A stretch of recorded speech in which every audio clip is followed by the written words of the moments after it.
Time Again, exposing the truth. Welcome to Coffee Time Again, exposing the truth. Dale at the microphone, the show that demonstrates how history repeats itself. He digs into the past, shows what happens, and how it is happening now. Follow the path of history to where it goes, then relate it to today to reveal the connections. The culture that forgets its history has no future. A history buff and loves to talk about it, going back as far as ancient Greeks and Egyptians and beyond. So grab your coffee, your chair, and listen to the show. Hope you enjoy. Oh, send request to, I'm sending a request to the host, so you'll have to give me permission. And I gave it to you. Okay, good. All right, Let's go.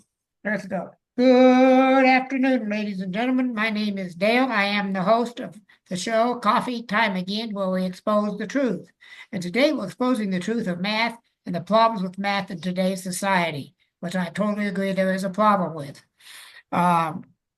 It's outdated, in my opinion, and it's also with our guest. His name is Craig, and I'm going to let him introduce himself to you a little bit, and he's going to talk about a little bit about why he is here, and that's to help us get this going. So, Craig, welcome to the show. Tell us about yourself. Hi, thanks, Dale. I appreciate it. I'm a math guy. I've been learning math and applying math and teaching math for 80 years, believe it or not. And I've written a book recently called How and Why Public School Math is Destroying the USA. And my name is at the bottom there, Craig Hain, CraigHane. And you go to that, craighane.com, and you'll learn all about me and get a free PDF copy of the book. And you'll learn about everything we're talking about, I believe, from this book. And now, public school math destroying the USA, but today, thanks to modern technologies, there's a program that saves it. And by the way, it's not the teacher's fault. The teachers are victims too. The schools are victims. It's the system that's bad. And thanks to 21st century technology, there is now an existing solution. Since about 2010, that's been the case. Okay, what is the solution? Well, I explain in this book, but the solution is there is, first of all, what determines success in math is the content you teach the students and the pedagogy, the way you teach it. And I explain in detail in this book what it is, but and I'm talking now middle and high school math. Elementary school math, most schools can deal with it and most parents can deal with it. I have a bunch of what I call Uncle Jack videos that show how I was taught. But where I really get involved is middle school and high school. And today what I do, and this makes all students successful, and it's all online. Tutorial videos come off of Amazon Web Services or me, but they're tutorial videos, so a student controls them. Exercises, notes, quizzes. The first thing I do is I teach them how to use a scientific calculator, the TI-30XA, about a $10 calculator. I teach them about half the things they need to know on it to do practical math. Then I teach them practical algebra and practical geometry and practical trigonometry, all three of those subjects, in about one semester for most students. It's all self-paced. It gives them great confidence. It prepares them for a technical career. And if they want to go on in math, it's a great foundation then to go on into my upper tiers. Wonderful. As someone who's passionate about eliminating barriers to math education, what is your ultimate vision for future of math education? And how can schools, parents, and students contribute? Well, today, any parent can buy their student our program that's online very inexpensively. And I believe that we have hundreds of homeschool parents doing it now. And I've even had a couple little private schools do it. I believe that ultimately our public schools will go to this route. It may not be my program. Maybe there'll be something better that comes out. But what that means is every student studies at their own pace, and it's interactive, and they move forward, and they always know what they're doing, and they've got the right prerequisites. And instead of today, in our public schools, I'm going to guesstimate that 90% of our students don't really learn math very well. They might, because of the horrible curve I talk about, they may pass math, but they get a B or a C or a D in it, and they don't really know math. With my program, you learn it. Everybody gets an A. There's only one grade in math that counts. You either know it or you don't know it. So you get an A or you don't. and I have them study it until they do it. I believe public schools will eventually go this route, but it's going to be a total transformation from what they're doing today. Okay. That's a good because I was taught the old traditional math and I flunked it badly. Well, virtually all 90% of students that take math today, the way it's taught, it's been like this now for 50 years or 100 years, don't do well in math. And they get through it because of what I call the horrible curve I explain in my book. But that doesn't mean they learned it. That just means they got a passing grade. Well, that doesn't mean they learned anything. And then they hate it, and then they don't use it. And math is what I call God's language. And if you learn math the way I teach it to you, the practical math, it'll open up, I don't know, 1,000 different career paths you can take where you can make a really good living in technical subjects. But I have a student, for example, just to give you an example. We had a student that had got out of the military, got injured in the military. He was going to be a career in the military, got injured, got out. Decided, well, I'll do welding. Couldn't get into welding school because he didn't know the math. He took my practical math I just told you about, one semester, boom, got into welding school, did great in it. Now he's got his own company, making real good money, having a great living. If he hadn't gotten over that math barrier, he wouldn't have gotten into it. I don't know what he would have done, but there are literally hundreds, maybe more technical careers you can do today, but it takes practical math to get into them and then learn them. I spent 28 years as a chef, cooking a chef. Mm-hmm. And you'd be surprised how much math is involved in cooking. Oh, absolutely. A lot of math. And here, if you learn my practical math is all you need for all these career technical fields. Now, if you're going into science and engineering, you need a lot deeper math. And I do that on my upper tiers. Okay. And I use a modern tool for that. If you're interested in science and engineering, you take my program, you get into my there's 6 tiers altogether. You get into the upper 3 tiers, and I use a modern tool that revolutionizes how you do math for science and engineering. It's called Wolfram Alpha. And calculus, for example, goes from a difficulty level of 8 down to 2. Differential equations down to 2. And so today, math used to be a big barrier for science and engineering. Put more kids out of it. Now it's no longer a barrier. Wolfram Alpha solves that problem. Is that did you develop that or somebody else developed that? Oh, no. Steve Wolfram did. Steve Wolfram developed, he was a genius. He got his PhD in theoretical physics at age 20 at Caltech. Oh, wow. He won a MacArthur Award. That was back in 78. He then decided to create a math programming language that would do things that no other programming language would do. And over 10 years, he did it, called Mathematica. That came out in 1988. Steve Jobs, who knew Steve Wolfram, was developing the next computer. He'd left Apple in 85. It's 88. They bundled them together, and it was the most powerful desktop computer in the world. Could do things you couldn't do with any other computer, desktop computer. Tim Berners-Lee over at CERN in Switzerland got one of them, and he used it to develop what's called the World Wide Web. The World Wide Web is because of Mathematica. Now, fast forward 30 years, as Steve Wolfram just made it more powerful. And he said, I think I can write a program in Mathematica that will solve any math problem.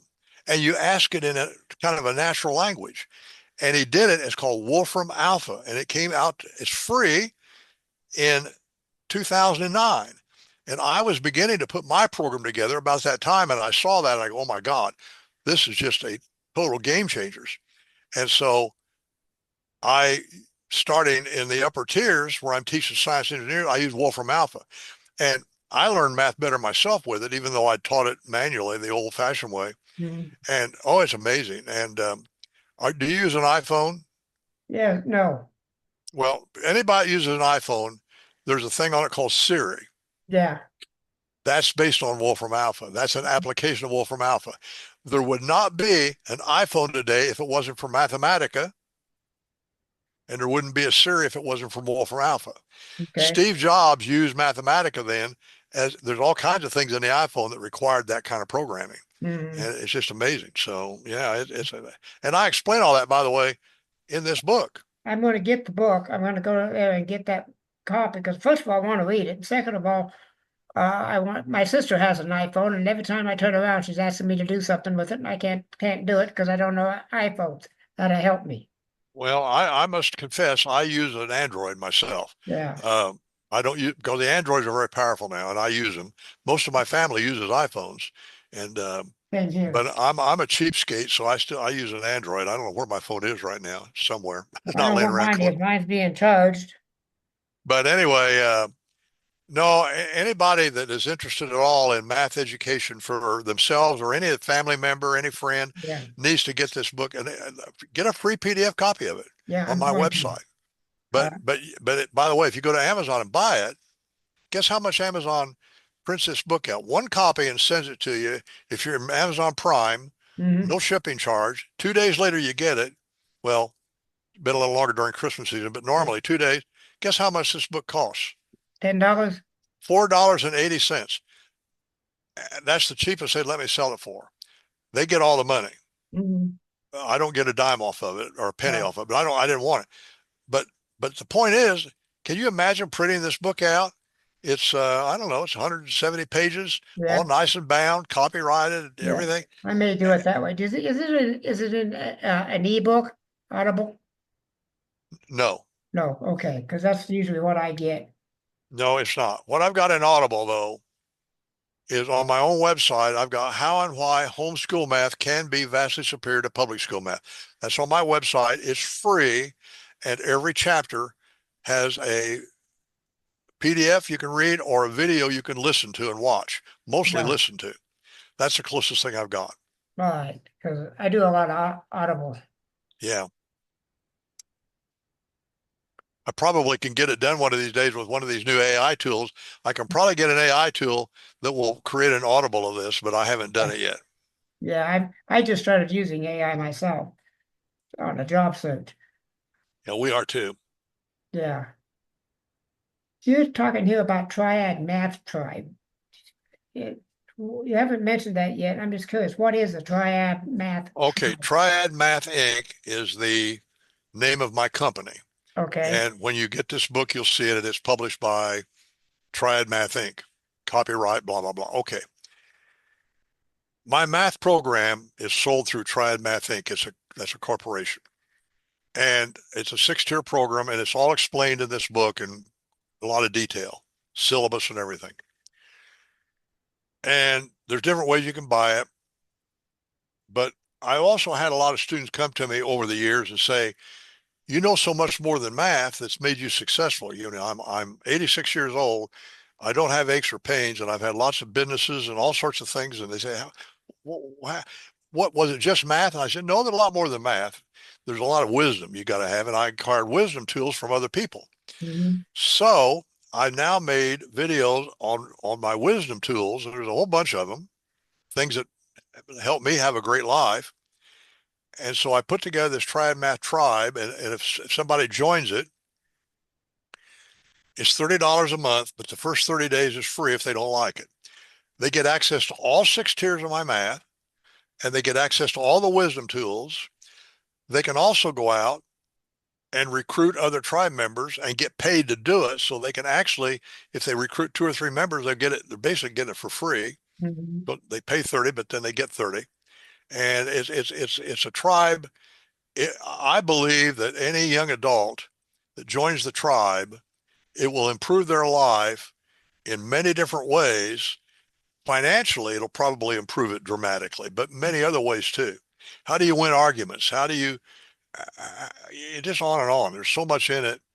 In fact, I got one wisdom tool that cost me personally millions of dollars to learn, and I teach it to them. So Yeah. maybe they don't have to go through what I did, Yeah, and so on. that's good stuff. I have been hearing this term for quite a while now, and I'm curious about it. I've had like 3 or 4 guests come on and they talk about tribes. What is that? I understand what the word means and what it is. Do you know the reasoning for so many people using that word nowadays instead of communities or whatever? using the word tribe. Well, I'll tell you why I use it. I don't know about other people. I'll tell you about mine. First of all, we have a new president, Trump, and he has a vice president, J.D. Vance. Yeah. J.D. Vance wrote a book several years ago called Hillbilly Elegy. Did you ever read it? No. Okay. I read the book when it came out. And he came from Appalachia. That's why I call it hillbilly. He was raised in southern Ohio by a strange family. Most of them failed, but he managed to go to the military and got straightened out. Then he went to Ohio State. Then he went to Yale Law School. Now, at Yale Law School, he was totally out of his element, and he never would have made it except he had a law professor named Amy Chua, and she helped him get through Yale Law School. Then he went on from there to become very successful. And I read that book, and I was impressed by the fact that Amy Chua had done this. She was a law professor. 2 or 3 years later, she wrote a book called Political Tribes. Oh, I got that book. And I read it, and I thought, this is the way to study history. It's the way to study what's happening today. It's tribalism. And it's the sapient species. We've done that all of our civilization from thousands of years ago. And so today, when I look at Ukraine and Russia, I look at the tribes and which tribes are fighting, which tribes, and tribes, sometimes they get along and sometimes they fight. And so I do all my analysis today with the concept of tribalism. Even I study history that way. And I learned that from Amy Chua. And I suspect a lot of people have read her book. And so now they probably talk about tribes for that reason. By the way, there's tribes of all sizes. You have your own personal tribe. When you're born, you got at least a tribe of two, your mom and you, because, somebody's got to raise you when you're a baby. Yeah. And maybe you got a mom and a dad. That'd be great. I did. In fact, I was really lucky. I had a mom and a dad. I was born in 1938, the end of the Great Depression. Yeah. Nobody in my family had ever gone to college, but they were all hardworking people, very intelligent people. And I had an aunt and uncle that lived right next to it. My mom and dad they were in war plants during World War II. My aunt Ina's Uncle Jack was a barber, and he taught me math at home. And I was the top of my math class up through the 8th grade because of Uncle Jack. My Aunt Ina's read the Bible. Then I had a grandpa and a grandma. So I had a hell of a family. Yeah, you did. Then I got lucky in high school, and I tell this story in my book in quite a bit of depth. I didn't do well in freshman algebra in high school, and I didn't get a very good grade. And I was told by my principal and my counselor that I would never go to college. Craig, you are not college material. You didn't do good in algebra in high school. You're not going to go to college. Long story short, I explain in this book, I had another great teacher, and she saved me. And then she got me with another great teacher who really saved me. And I ended up then teaching advanced theoretical math at DePaul University in Greencastle when I was 22 years old. Right on. That's a good story there. I got a PhD from Indiana University in theoretical math when I was 27 in 1966. So what I'm trying to do today for students is to do for them what my 3 great teachers did for me. And I can do it online now because of all the technology. My program is built on literally many, many billions of dollars of technologies that underlie it. I mean, for example, I do all my textbooks, my exercise and notes come from Amazon very inexpensively. So you got a hard copy of them. My tutorial videos all come off of Amazon Web Services. So they're available 24/7 and stuff like that. Yeah. And then I use Wolfram Alpha for my advanced science guys. And I use this calculator. By the way, this $10 calculator, very few people know how to use it. This is a very powerful calculator, and it would have been worth $1 million during the Manhattan Project. If somebody had one in the early 40s during the Manhattan Project, it would have been worth $1 million because you can do things with it you can't do manually. Quick and easy. And I teach that. All right. I need to get your book because my math is so bad. Why do you believe traditional methods are no longer sufficient for the 21st century? I didn't hear you. What? Why do you believe traditional methods of teaching math are no longer sufficient for the 21st century? Well, I explain it in great detail in this book, what's wrong with, and the way it's taught in public schools is no good.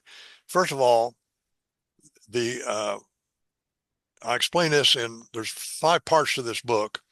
And in part 4, I explain the problem in 4 chapters in part 4. And the first thing is the classroom's unsolvable problem. You cannot teach a group of students in a synchronous way math because some of them can't keep up, some of them are bored, can't be done. I learned that the hard way. The year I taught high school in 1961, I taught high school, all 4 grades. I tell this story in a book. And so teachers are stuck with that. You need to do it one-on-one. It needs to be a tutorial. And teachers can't do that in a public school. The second thing is content. They put stuff in the high school math curriculum today that shouldn't be there. I mean, for example, if you took algebra, it depends on who taught it and what book you used, but they all have the square root of 2. What kind of a number is it? It's an irrational number. What does that mean? Well, maybe you know, but here's the point. Do you care? Have you ever used it? And the answer is no, you've never used it. You don't know what an irrational number is probably, but they make you learn it. That's theory you don't need. And I could give you lots and lots and lots of examples. When I teach you practical algebra in my program, practical algebra, how many lessons is it? Do you know? No. Okay, I explain this, but 10 lessons, that's all.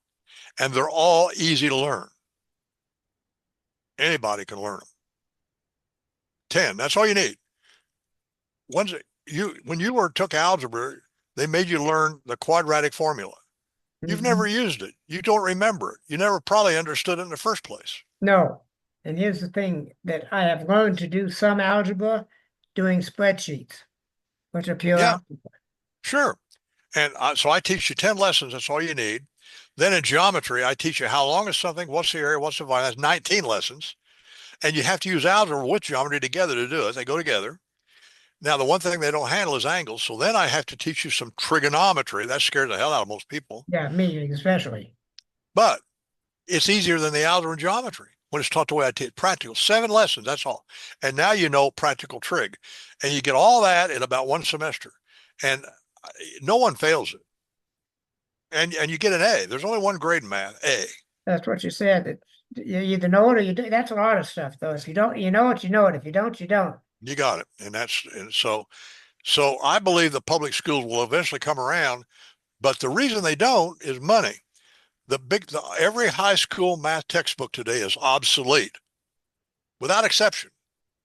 Well, that's $1 billion industry. Mm-hmm. And the teachers have been taught to teach that stuff. Yeah. Most of them can't do it very well. And when you ask, what did you learn in algebra, depending on what teacher you had. There's good algebra teachers, a lot of bad ones. Yeah.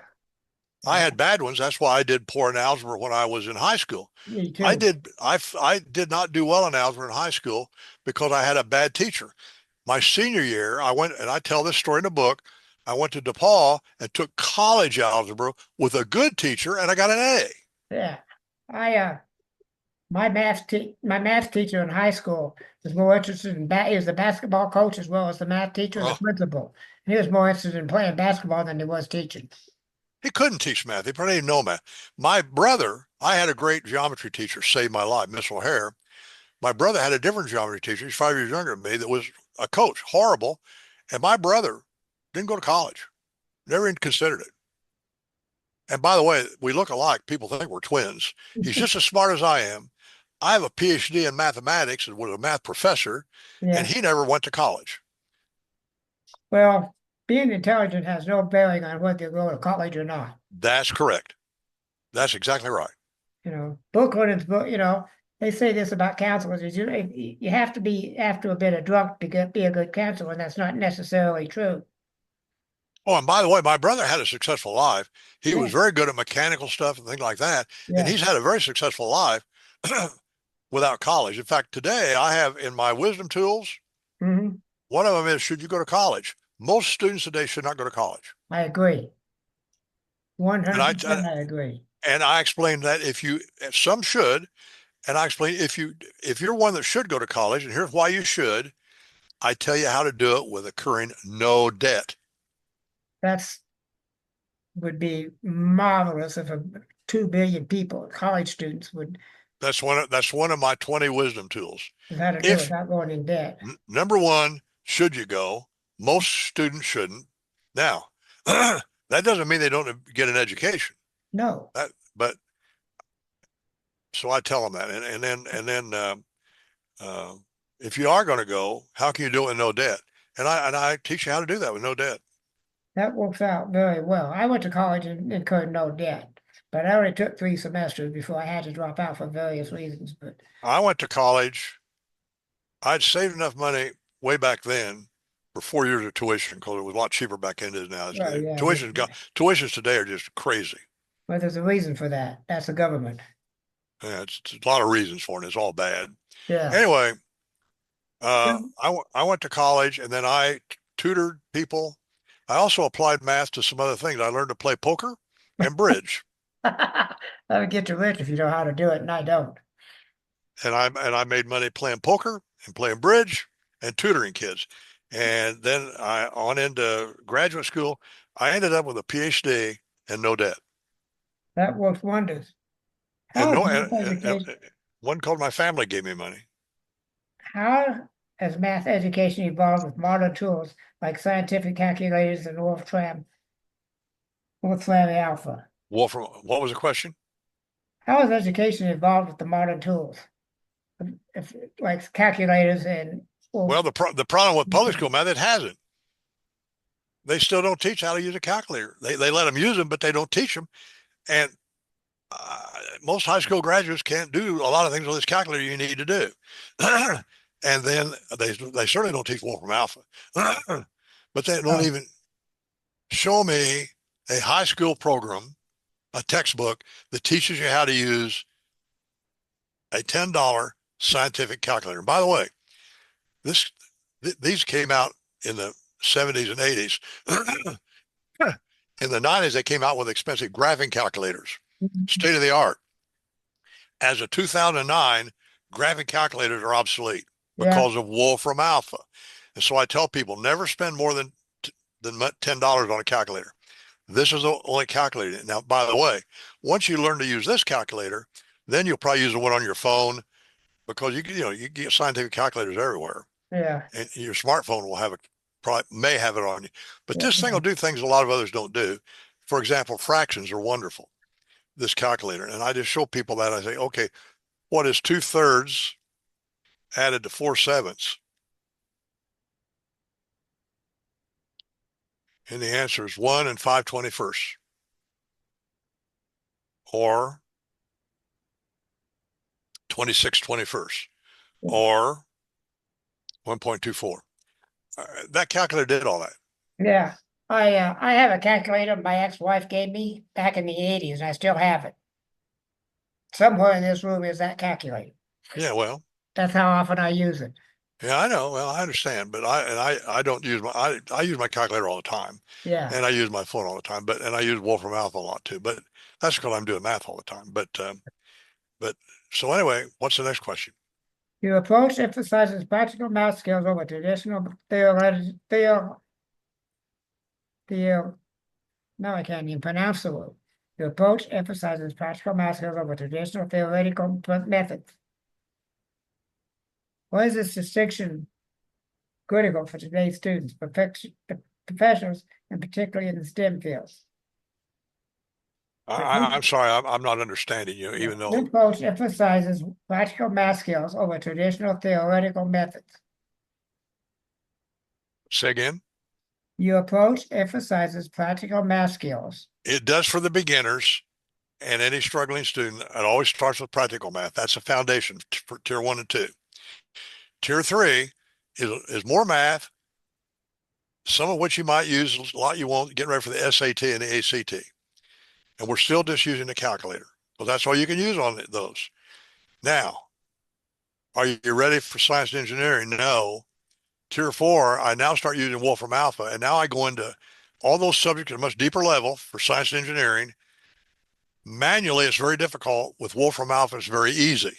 Then in tier 5, I do calculus, calculus flunks more kids out of engineering school. The manual tools, integral calculus, by the way, is very difficult manually. Wolfram Alpha is very easy.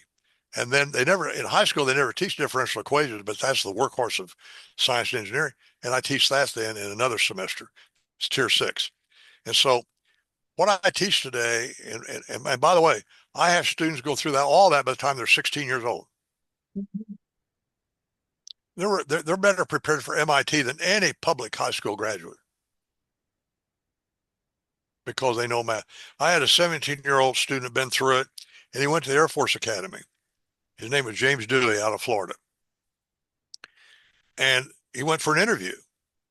And they interviewed him, and they put him in a class of juniors, some science class, just for him to see it. And he started talking to them about it, and he knew more math than they did. And they said, well, how did you learn all this math? You know more math than our juniors do in the Air Force Academy. He's 17 years old. He said, tried math. STEM fields. Pardon me? STEM fields. What are they? STEM what? Fields. Fields. STEM. Well, STEM stands for science, technology, engineering, and math. Okay, I was wondering what that. Okay. And by the way, in my book, I explain it ought to be they ought to put it in a different order. Math comes first, then you learn science, then you learn engineering, and then you learn technology. So it should be M, S, E, T, but they do it STEM. Yeah, that's easy for them to figure out. Yeah, it's terrible. It's an Yeah, acronym, but the bottom line of it is math is the key to learning science and engineering and a lot of technology subjects too. And with the tool of the calculator and Wolfram Alpha, for technology, you can just all you need is a calculator if you're not going into science and engineering. If you're going into science and engineering, you need Wolfram Alpha and you need calculus and differential equations, and you need all the pre-calculus subjects at a much deeper level. And by the way, Wolfram Alpha goes way beyond that then. That's if you're going into science, then you're going to continue using Wolfram Alpha. And in fact, I've got if you go to my website, I also sell something called the supercomputer. And that is a computer that is based on the Raspberry Pi, and it has Wolfram Alpha built into it and Wolfram language. And you can't get that in any other computer. And so that's another thing that when I get a student that gets ready to go into tier 4, yeah, I tell them, get a supercomputer. I make sure they can get one if I got to give them one. yeah. I'm interested, but not that much. I'm going to get your book. That I know, because I'm interested in finding out more about math. Because I'm attempting to go back into my old field, which is drug and alcohol counseling. Well, a lot of times to overcome a bad habit, and I had bad habits in my life. Would you call a quart of whiskey every day a bad habit? I'd got a little bit more strong than that, but yeah. Well, I was on regular days a quart of whiskey, and Yeah. on party days more than that. Yeah. But I also took Valium. Not unusual. I also took Maalox because I would have stomach problems. In the Maalox and the whiskey. I also took suppositories for hemorrhoids. Yeah. And I smoked. And I was in my early 30s when it came to a head. And I had, by that time, I had 2 young children. Excuse me. I had 2 young children. And of course, a wife. And I took a look at myself and I said, and I had panic attacks too. I had problem with panic attacks. I got to change. And I read a book that saved my life called Man's Presumptuous Brain by Dr. Simeon. And the bottom line is, if you've got a bad habit, You got to replace it with a good habit. Right. And the other bottom line is your brain, the way your brain operates, it controls your physiology. Correct. And he taught me that, and he was right. And I quit all those things. Yeah. I quit smoking. I quit drinking. I got rid of Maalox, didn't use Maalox. I have not had a stomach ache since then. Yeah. I don't have hemorrhoids. I was told I'd be operating. I don't. I have good health now. Yeah. Right today, I'm 86 years old. I have no aches, no pains, no health problems. My doctor can't believe it. She says, "Oh, I don't understand how, I just don't understand it," but you don't. And I only medicine I take. My blood pressure for many decades now, it goes up at night, comes down during the day. If it's too high in the morning, I take a pill and it comes down a little bit faster. Some mornings it's not too high, but it goes up and down every day. Yep. Now, I personally think that's probably good for my health, although most doctors wouldn't agree to that. Well, mine does the opposite. My heart rate, my blood pressure drops and my heart rate increases every night. At night, you're just the opposite of me then. Yeah. Yeah. See, I'm a recovered alcoholic. I've got 35 years. I recovered when I was 40. It's 39, almost 40. Just turned 39 when I recovered in 89. And I just woke up one day and detox and said, that's it, I'm done. How old are you now? 74. Yeah. So if you had, you've been dabbing out, but you probably hurt your lungs with smoking, I'm guessing. I did. I didn't quit smoking until 2010. Well, I was lucky. See, I quit when I quit all those other things, I quit smoking too. I didn't quit smoking. It's the only thing I had left. I mean, I took heroin and alcohol. Yeah. Well, better late than never, and you're still going, and that's good. Quit cigarettes the same way. Just said, this is stupid. That's it. I'm done. And I quit smoking. Yeah. Basically the same for me. And then I replace it with other habits that were good habits. I talk a lot about that in my wisdom tools. Mm-hmm. We all have addictions. We all do. Correct. We do. I agree. One of the worst addictions you can have, aside from the ones we talked about, another addiction I've had that's very bad is sugar. Mm-hmm. And I've had weight up and down problems all my life. And about 2 years ago, 2 years ago, I got a thing called Renpro, which lets me measure on a scale all my different things, including not only weight, but everything, a lot of other things. I started using it, and I started going back to eat. I lived in the woods until I was 12 years old, and I ate healthy food, and I was skinny. Mm-hmm. When we moved to Greencastle, I started eating in restaurants, and I got fat. In 1 year, I got fat. Yeah. Then I've had up and down the rest of my life, up and down. I was 240 pounds 2 years ago, and today I'm 185. That's marvelous. But it's food. I'm not taking any kind of pills to good. No. I'm just eating healthy food. Healthy food, yeah. I'm living in an assisted living facility, and food here is... So here's what I would urge your clients to do that are watching this video or the podcast. Go to my website, maybe read my book, but what you might want to do is click on the one above it, which is how to improve your life. And that'll take you to a page that talks about the Triad Math Tribe, and that will improve any young adult's life. Okay. Maybe older people too, but certainly young adult. Mm-hmm. And they should go there and spend 2 or 3 hours watching different videos to understand it. Join the tribe. The first 30 days is free if you don't like it. And it should be worth an incredible amount, not only money to you over time, but a much better life. Check it. I say I'm going to check it out myself. I just haven't been so busy lately. By the way, one of the things that I do, with your permission, which I usually ask at the end, but I'll ask it now since we're discussing your website, is I put a text right above your head that's saying your website. So every frame, they see your website. They don't have to write it down and memorize it. It's written, it's Craig, you pronounce your last name, Hain.com, and it's printed right above your forehead.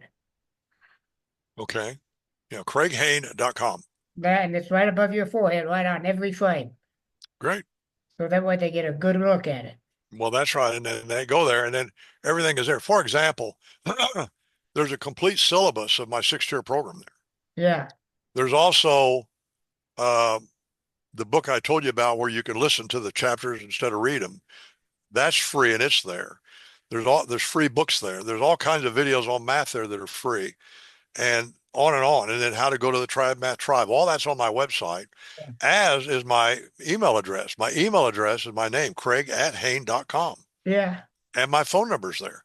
And people say, well, why would you put your email in your phone number? Well, why not? And people can contact me. I got my phone number all over the internet. I don't worry about it. No, I don't either. And I do get a lot of junk calls, but it doesn't bother me.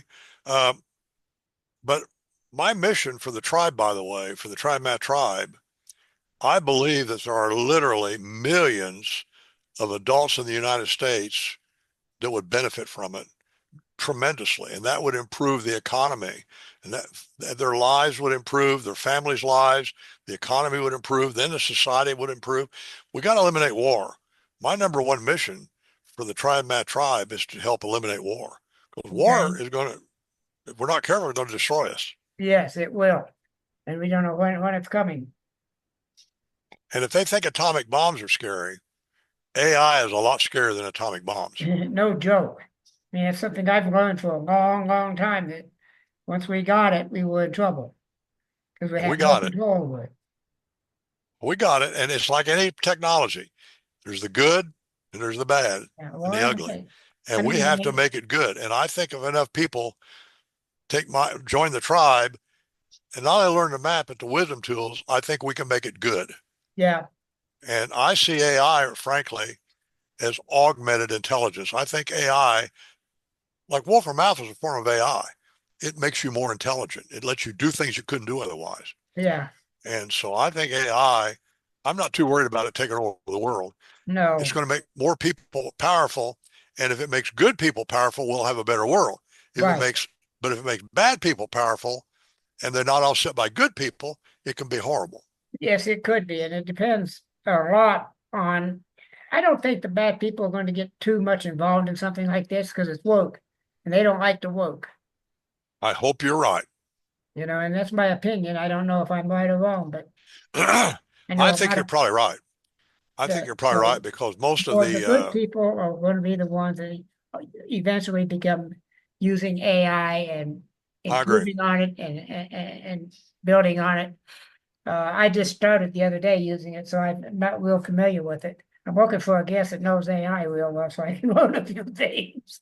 Well, there are places you can go today that'll teach you AI tools and all that. I'm just beginning to get into it. I got some of the people working with me getting into it heavier than I am.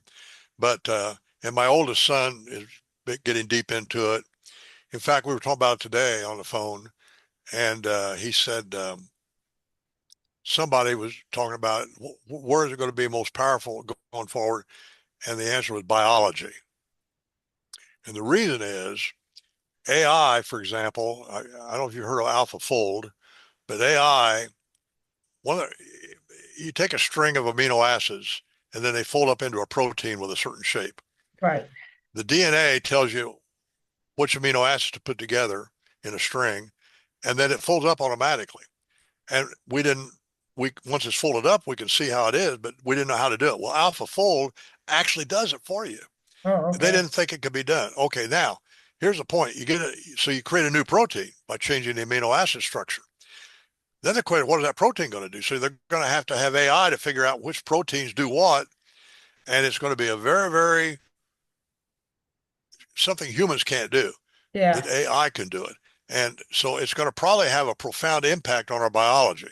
Mm-hmm. How do we, the other thing is, Dr. James Tour, I've got a video on him. If you go to my free videos on my website, I got a bunch of free videos. Down at the bottom, I got a couple from James Tour. He is at Rice University doing nanotechnology, and they're developing little tools, nano tools, that will go into a cell and drill a hole in it and kill it. So it can't resist it. It can't have an immune against it. And so I believe that we're going to have mechanical things that will take care of things like cancer. But it goes way beyond that. And no, I think that it's hard to know where we're going to be in 10 years. Okay, so that was going to be my question, even though you haven't got it written down, is where do you see us in 10 years? What? Where do you see us with this try your Well, plan? it's impossible to predict because we don't know the new technologies coming. Nobody saw Chat GPT coming. GPT. In fact, what they did, they took a large learning model with a neuron net, they put some things in it, and it did things they don't know how it does it. And then they kept expanding it. Now they're up to, the latest thing they're up to is Chat GDP 5, and they thought it was going to be artificial general intelligence. It's failed. It isn't. I don't think we're going to have AGI, artificial general intelligence. I don't think it's going to happen anywhere in the near future. One reason is I think our brains are much more complicated, and I talk about this in other videos. I've got a set of videos on my website called Doubting Thomas, craighayne.com/Doubting Thomas. I just did it recently. And I was a doubting Thomas for many years. I tell the story. And then science made me a believer because of science. But I believe that we're going to have tools that are going to cure all kinds of diseases, expand life, expand our intelligence. Right today, I'm addicted to my smartphone. I use it all the time. It makes me more intelligent because I can ask it a question, boom, I get an answer. I believe that that'll be wired into our heads. Most people don't want to think about that. I think that we'll be able to communicate much better with each other. And I also believe in the spiritual side of us. I believe William Tiller, Dr. Tiller, and I explain that in my other places, great scientists. I know there's a non-physical world. I know that I have a spiritual body, call it a soul, a spirit, whatever you want to, that's non-physical. It's in a part of the world that's beyond the speed of light. It's in a frequency domain. When my physical body dies, it goes on. Time, it isn't even in time and space. And I believe that, and I think that's what life is about. And we're just beginning to understand that. And Dr. Tiller is a great scientist that's kind of made me understand it better. Dr. William Tiller. And you'll see all that if you go to my website. I talk about all that stuff. That's all. If you go down to my website, I got all these videos. One of them is called Math Proves God Exists. And right next, huh? I'm a very spiritual person. I belong to the Episcopal Church and go frequently, like twice a week. What? I'm an Episcopalian, so I believe very strongly in the spiritual world. Yeah. Well, you go read. Oops. Not again. A short history of science to lead up to it. Then I got stuff from Dr. Tour on it, and James Tour. He's a brilliant scientist from down at Rice University. By the way, he got his PhD from Purdue University, which is down the road from me. Yeah. I'm in Indiana. Yeah. And I got my PhD from Indiana University, and I taught in Terre Haute at Indiana State and at Rose Holman Institute of Technology. But Purdue's a great engineering school. And so anyway, anyway. Anything else? I got one more question. How does Triad Math Foundation, and how does it address the gaps in current math education systems for homeschoolers, schools, and technical programs? It's all explained in this book. All of it is explained in the book. Public school. You read this book, you'll understand all about what Triad Math is about, what it's done, where it came from. The first three parts are really, well, the first part is what's math like today in high school? What do you think it's like? I talk about it. Parts 2 and 3 are about my story. Yeah. Where did this come from? People want to know. Yeah. When I read a book and the guys tell me, oh, how do you figure this out? Where does this all come from? So I tell it. Part 4 is what's wrong with public school math today. Part 5 is the solution, which is my 6-tier program. Right. You read this book, you'll know that'll answer that question completely. Then to prove it, you go join the tribe, 30 days for free if you don't like it, and you have access to everything for 30 days. and then it's $30 a month thereafter. But if you go get some other people to join, I pay you to do that, and pretty soon it's cost you nothing. Yep. So you got no excuse today. And by the way, when you join the tribe for 30 a month, if you're an adult, you get to train if you have children at home, you get include them in training in math. You don't have to pay any extra for it.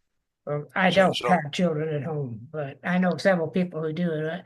I'm going to Yeah. introduce it to a couple of my friends because I'm going to get the book, the PDF file, because it's Well, easy. most people have family or friends that have teenage children. That's what I'm talking about. I got friends who, these are not teenagers. The one I'm thinking about particularly, she's not a teenager, her kids are not teenagers, but they can learn from this, I think. Yeah, well, this is good for young adults too that want to improve their life. Well, no, these are young kids. They're in they're 10, 12, I think. Well, they're almost ready for my program, but the other thing I do is I have the Uncle Jack videos, which is how my Uncle Jack taught me math up through the 8th grade. Yeah. And I was ahead of all my classmates and everything up through the 8th grade. I explain it in this book. And those Uncle Jack videos are available too when you join the tribe. Yeah, okay, and I will be running out of time here. I've had a very enjoyable conversation. I've really enjoyed it.